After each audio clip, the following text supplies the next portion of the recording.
வணக்கம் மக்களே. நான் உங்கள் எம் ஜே தான் பேசுறேன். ஸோ இன்னைக்கு நம்ம சேனல்ல பார்த்தீங்கன்னா, ஒரு சுவாரஸ்யமான தகவல் தாங்க பார்க்க போறோம்.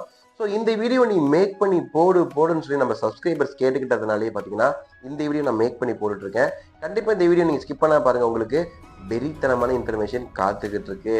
ஸோ சன் டிவில பார்த்தீங்கன்னா, பல சீரியல்கள் ஒளிபரப்பு ஆகிட்டு இருந்தாலுமே, மக்கள் மனசுல நீங்காத இடம் பிடிச்சு இந்த சீரியல் எப்படா வரும்னு சொல்லி மக்கள் எல்லாருமே வெறித்தனமா காத்துட்டு இருக்க ஒரு சீரியல்னா அது பாத்தீங்கன்னா நம்ம லட்சுமி சீரியல் தாங்க. ஸோ இப்படிப்பட்ட சீரியல்ல மகாலட்சுமி அப்படிங்கிற கேரக்டர் நடிச்சிட்டு இருக்கவங்க யாரு, அவங்க இதுக்கு முன்னாடி என்னென்ன படங்கள் நடிச்சிருக்காங்க, ஏன் அவங்களுக்கு இத்தனை கோடி ரசிகர்கள் இருக்கான்னு சொல்லி தான் இந்த நான் டீட்டெயிலாக சொல்ல போறேன். வீடியோ ஸ்கிப் பண்ணாம பாருங்க, உங்களுக்கு வெறித்தனமான இன்ஃபர்மேஷன் காத்துக்கிட்டு இருக்கு. ஸோ மகாலட்சுமி இருக்காங்கல்ல, அவங்களோட உண்மையான பேர் கேட்டீங்கன்னா சுதிராஜ் தாங்க. இவங்க பிறக்கும் போதே பாத்தீங்கன்னா நடிக்க தான் பிறந்திருக்காங்கன்னு சொல்லிட்டு அவங்க அம்மா அப்பவே சொல்லியிருக்கிறாங்க. இருந்தாலும் இவங்கள பாத்தீங்கன்னா படிக்க வச்சு ஒரு பெரிய ஆள் ஆக்கணும்னு சொல்லிட்டு இவங்க அப்பா அம்மா நினைச்சிருக்காங்க. சென்னையில இவங்க பாத்தீங்கன்னா 1980 தாங்க பிறந்திருக்காங்க. கிட்டத்தட்ட இப்ப இவங்களுக்கு வயசு பாத்தீங்கன்னா 40 வயசு ஆயிடுச்சுங்க. ஸோ இவங்களுக்கு கல்யாணம் ஆகல, அது வேற கதை, நான் அப்புறமா சொல்றேன். ஸோ இவங்க பாத்தீங்கன்னா படிச்சுக்கிட்டு இருக்கும்போது நமக்கு நடிப்பு தான் முக்கியன்றது, ஸ்கூல் படிச்சுட்டு இருக்கும்போதே இவங்களுக்கு நடிப்பு தான் முக்கியம்னு சொல்லிட்டு பக்கத்துல பாத்தீங்கன்னா நடிப்பு கிளாஸும் போயிட்டு இருந்திருக்காங்க. இவங்களுக்கு முதல்ல 15 வயசுல மலையாள படத்துல ஹீரோயினா நடிக்க வாய்ப்பு கிடைச்சதுங்க. அந்த படம் சூரமொக்க.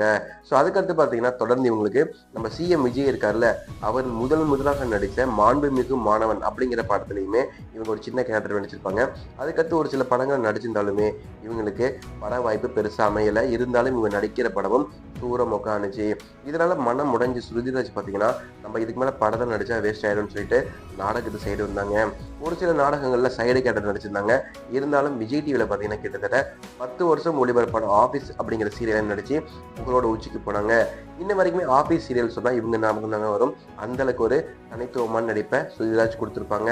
அப்படியே பல்டி அடிச்ச நம்ம சுதிராஜ் பார்த்தீங்கன்னா சன் டிவி, ஜீ தமிழ், கலர்ஸ் டிவி அப்படின்னு எல்லா சேனல்கள்லையுமே நாடகங்கள் நடிச்சாங்க. எல்லாமே சிறப்பாக தாங்க போணுச்சு.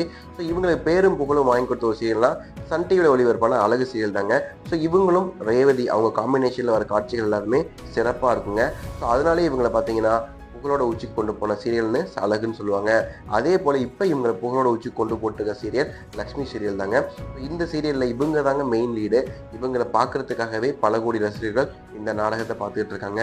ஸோ லக்ஷ்மி சீரியல் நடிச்சிருக்க சுருதிராஜ் இருக்காங்களே, அவங்க உங்களுக்கு எந்த அளவுக்கு பிடிக்குமோ நீங்கள் கமெண்ட்ல போடுங்க. இந்த லைக் மேல் நினைச்சு மறக்காம சப்ஸ்கிரைப் பண்ணுங்க.